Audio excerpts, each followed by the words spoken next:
Hello and welcome. This is Dr. Muzammil Shah, and today we are going to discuss the ethical principles. This is chapter number second, business ethics. The ethical principles, these are basically the standards through which we determine whether a particular action, policy, or behavior is in accordance with the moral principle or not. In other words, we can say that these are basically the yardstick through which we determine whether an action, policy, or behavior is morally appropriate or not. In this chapter, we are going to discuss the four main ethical principles. Number one, utilitarian principle. Number two, rights and duties. Number third, justice. And number four is the ethics of care. In today's session, we will talk about the first ethical principle, that is utilitarian principle or utilitarianism. The founders of utilitarianism are Jeremy Bentham and John Stuart Mill. They presented the concept of utilitarianism. And utilitarianism is known as the consequentialist approach because it determines the morality or appropriateness of an action from its consequences. We look at the consequences of or an outcome of an action, whether a particular behavior is moral or immoral, or ethical or unethical. It is decided on the basis of its consequences or its outcome. So basically, the utilitarian principle, it holds or it states that an action is morally right from an ethical point of view if and only if the sum total of its utilities is greater than the utilities produced by all other acts that the agent could have performed in its place. It means that an action is morally right if it produces greatest utility for greatest number of people. Utility is basically in economic term, which means the benefit produced by an action. So an action is morally right on the basis of utilitarianism if it produces greatest utility as compared to all other actions. So in a certain situation, when an individual has certain options, a certain alternative, individual can take action, a morally right action, on the basis of weighing the or evaluating the utility from an action. An action that provide the greatest utility will be the morally right actions.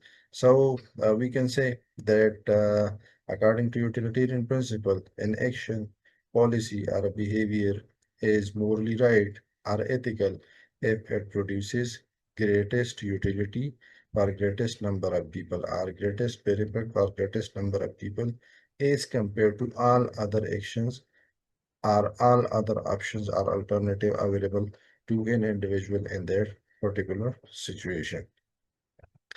Then there are four steps to apply the utilitarian principle.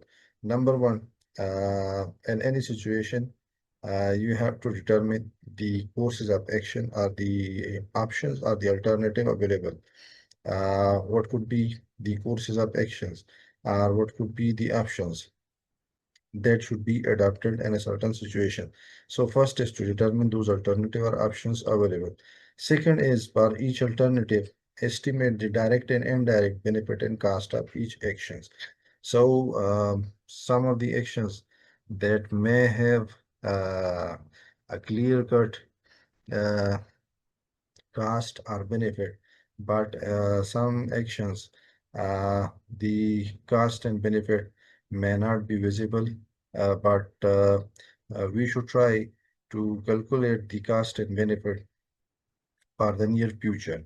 Secondly, we have to determine the direct and indirect cost and benefit associated with a particular action.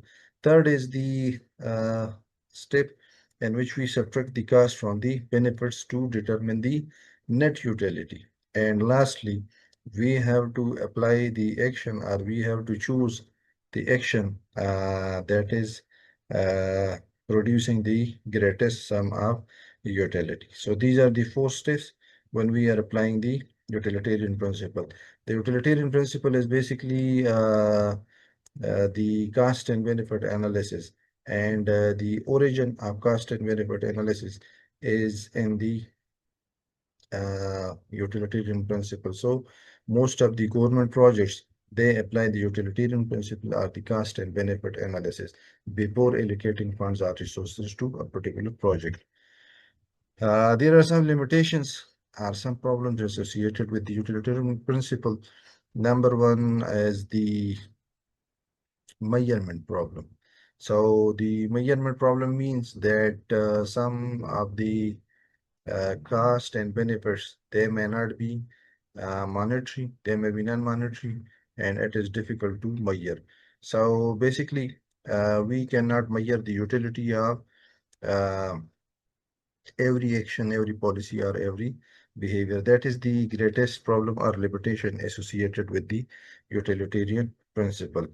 And secondly, some of the costs, such as medical costs, loss of income, and damage to building, they are in monetary terms and they can be measured. But some of the uh, cost, like pain, sickness, death, dissatisfaction, ignorance, and unhappiness, etc., they cannot be measured, and these are undesirable too.